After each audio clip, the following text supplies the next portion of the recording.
মেনে নিতে পারিনি এবং নানানভাবে আমরা আমাদের প্রতিক্রিয়া আমাদের সংগঠন advance society for headmasters and হেডমিস্ট্রেসেস Cooch Behar থেকে কাকদ্বীপ, বহরমপুর থেকে বাঁকুড়া আমরা এই আওয়াজ তুলেছি। গতকালকেও আমরা আমাদের হাজরার কাছে একেবারে কালীঘাট থেকে কাছাকাছি সুজাতা সদনে 5 শতাধিক প্রধান শিক্ষক শিক্ষিকা সম্মিলিতভাবে ডিসিশন নিয়েছি যে এদেরকে বাদ দিয়ে আমরা মাইনে করতে পারি না। আমাদেরকে যা আসে আসুক, আর যাদের এতদিন একসঙ্গে বেতন ভাগ করে নিতাম, সুপ্রিম কোর্টের অর্ডার আছে, কন্টেম্পটের চোখ রাঙানি আছে। আমরা জানি তাদের দিকে তাকিয়ে এই নববর্ষে যখন বাচ্চাদের যে রাস্তায় কেউ বেরোবে নববর্ষকে বরণ করতে, বাঙালিদের যে আবেগ, সে আবেগের সময় তারা বেতন পাবে না, রাস্তায় বসে থাকবে, এই আমরা মেনে নিতে পারছি না। আমরা তাই জেলা বিদ্যালয় পরিদর্শকদের জানিয়েছি যে টাইম দিন, সময় দিন, বেতন যখন আমারও যাবে ওদেরও যাওয়া উচিত। আমরা তাদের পড়ানো দেখেছি, কাছে থেকে দেখেছি, এরা আমাদের চেয়ে কম যোগ্যতা সম্পন্ন ছিল না, এখনো আছে। এই লড়াই আন্দোলনকে চালিয়ে যেতে হবে।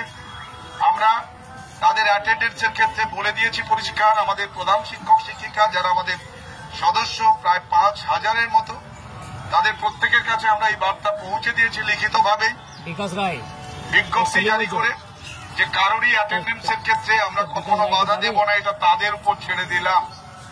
কারণ তাদের সার্ভিস এখনো আছে, যেহেতু রাজ্য সরকার আলাদা করে শিক্ষা দপ্তর টার্মিনেট করেনি, যেটা চিফ সেক্রেটারি নবান্ন থেকে ঘোষণা করেছেন যে ওরা স্কুলে যাক, ওরা পড়াক। এই মুহূর্তে আমরা কোথাও 4জন 5জন হায়ার সেকেন্ডারি স্কুল সামলাচ্ছি, কি করে সামলাবো? এবং 1500-2000 ছাত্রছাত্রী, এরা যেভাবে চলে এলেন, এক একটা স্কুলে 8 জন থেকে 35 জন পর্যন্ত, 7 জন, 5 জন, 15 জন, 20 জন, 25 জন করে চলে যাচ্ছে। এই শিক্ষাকর্মী এবং শিক্ষক শিক্ষিকা ছাড়া স্কুল চলবে কি করে? প্রধান শিক্ষক বেলের ঘন্টা দিচ্ছে, এটা মানা যায়? আমরা এই অবস্থায় দাঁড়িয়ে রাজ্য সরকারের শিক্ষা দপ্তরের কমিশনার অফ স্কুল এডুকেশনকে জানিয়েছিলাম যে সিদ্ধান্ত নিন, দ্রুত ব্যবস্থা নিন যাতে যোগ্যরা ফিরে আসতে পারেন। সুপ্রিম কোর্টের ওই আইনেই বলা আছে যোগ্যদের ফিরিয়ে আনার কথা। আপনারা বিভাজনটা করলেন না, এখন করছেন। এখন শ্মশানের নীরবতার মতো জায়গায় থেকে আপনারা সব ছেদে লেগেছে। কি হবে তাতে? যখন করার দরকার ছিল তারা তা করেনি। আমরা স্তম্ভিত, আমরা অবাক যে সবাই তো ওইভাবে কারাপশনের মধ্য দিয়ে আসেনি। যে অংশটা এসেছিল সে অংশটা কি করা যাচ্ছে? আমরা দেখেছি জরুরি অবস্থার সময় আমাদের রাজ্যে 26,000 চাকরি নিয়ে 24,000 নিয়ে গন্ডগোল হয়েছিল, তখন 17,000 নিয়ে গন্ডগোল হয়েছে।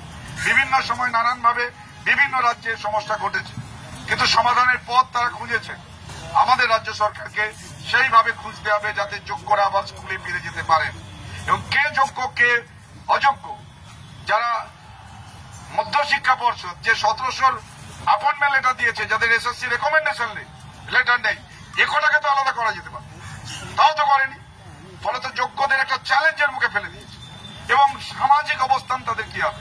গায়ে কাঁটা দেয় ভাবলে যে একটা চাকরি 5-6 বছর ধরে পার্মানেন্ট সার্ভিসে যুক্ত হয়েছেন, সংসার করেছেন, কেউ কেউ বাড়ি বানিয়েছেন, বাবা মা অসুস্থ, বাড়িতে এই অবস্থায় টাকা পেতাম না, বেকারত্বের জ্বালা আমরা বুঝি। যারা ওই শহীদ মিনারে বসে আছে তাদের জ্বালাটাও বুঝি।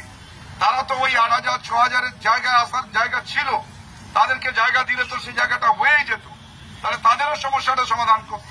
সদিচ্ছার অভাব আমরা লক্ষ্য করেছি। অবিলম্বে মাননীয় শিক্ষামন্ত্রীর কাছে আমাদের সংগঠন, প্রধান শিক্ষক সংগঠন SFHM এর পক্ষ থেকে আবেদন, এই সমাধান আপনাকে দ্রুত করতে হবে। এই তাদের রাস্তায় না রেখে স্কুলে পাঠাতে হবে।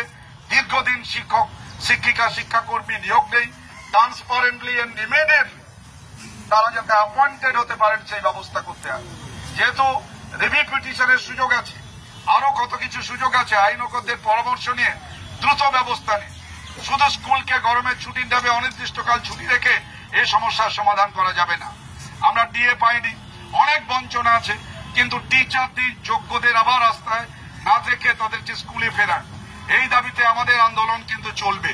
আমরা প্রধান শিক্ষক শিক্ষিকা মনে করি আমাদের ভাই বোনরা তারা এই রাস্তায় বসে থাকবে না, তারা যেন স্কুলে যেতে পারে যোগ্য মর্যাদার সঙ্গে, সেই ব্যবস্থা এই রাজ্য সরকারকে, এই শিক্ষা দপ্তরকে, এই স্কুল সার্ভিস কমিশন এবং মধ্য শিক্ষা পর্ষদকে সেটা নিশ্চিত করতে হবে। আমরা সেই অপেক্ষায় আছি। সূর্যোদয়ের যে ভোট সেটা যেন দেখতে পাই। আমরা এই আন্দোলনকে সংহতি জানাই। এখানে যারা খোলা আকাশের নিচে ঝড় জল মাথায় করে তারা লড়াই করছে, তাদের প্রতি আমাদের সহানুভূতি, সহমর্মিতা এবং সহযোগিতা সবসময় থাকবে। তোমরা ফিরে এসো, আবার স্কুলে এসো। স্কুলের বাচ্চাদের মন খারাপ, তোমরা অভিভাবক অভিভাবিকাদের বিরাট একটা অংশ চাইছে যে এদের সঙ্গে এত ভালো করে শেয়ার করতাম, তারা কাঁদছে, কেউ কেউ এসে বলছেন তারা ফিরে আসুক, সেই অপেক্ষায় আমরা আছি। আমরা 17 তারিখ পর্যন্ত একেবারে পরিষ্কার ভাষায় জানাই, সারা রাজ্যে বলেছি কেউ বেতনের রিকুইজিশন এক্ষুনি ফিল আপ করে পাঠাবেন না। আমরা 17 তারিখ পর্যন্ত অপেক্ষা করব। 17 তারিখে সুপ্রিম কোর্টের একটা হিয়ারিং আছে। হিয়ারিং এর পরও যদি পরিষ্কার বার্তা আমাদের কাছে না আসে, ততদিন অপেক্ষা করার পর আরো দুদিন, আমরা 2-3 দিন সময় পাচ্ছি। 20 তারিখের পর আবার এক্সটেনশন আমরা চাইছি, আবার এক্সটেনশন বিকাশ ভবনের কাছে চাইছি যে আপনি আমাদের এক্সটেনশন দিন, যাতে আমাদের স্যালারির সঙ্গে এদের স্যালারিও পাঠানো যায়। অবিলম্বে এই যারা আনটেন্টেড তাদের রেখে টেন্টেডদের বাতিল করুন, তাদের বাদ দিয়ে স্যালারি পাঠানোর ব্যবস্থা করলেই বুঝবো যে আপনারা সঠিক জায়গায় আছেন। শুধু সেইটুকু জায়গা করতে পারলেই কিন্তু তারা অ্যাটেন্ডেন্সও দিতে পারে এবং সুপ্রিম কোর্টকে রিভিউ পিটিশনে সে বোঝানো যেতে পারে। সে বোঝানো এখনো হয়নি। তারা শুধু চাইছেন যোগ্য অযোগ্য যারা আছেন তাদেরকে নিয়ে এক্সটেনশন নিয়ে চালিয়ে যেতে। এই অবস্থা হতে পারে না, কারণ সুপ্রিম কোর্ট এটা মেনে নেবে না, আমরাও মেনে নেব না। এবং আমাদের যারা ওই ধর্মতলায় বসে আছে 1000 দিনেরও বেশি, তাদের যেমন সহানুভূতি সহ তারা আমাদের ছাত্রছাত্রী, আমাদের এই স্যার ম্যামেরও ছাত্রছাত্রী, তারা ফিরে আসুক ওই 6000 সামথিং জায়গা। আর বাকিরা যারা আছেন তারা ফিরে যান। এই ব্যবস্থা সুপ্রিম কোর্ট করে দিতে পারে আমাদের দৃঢ় বিশ্বাস।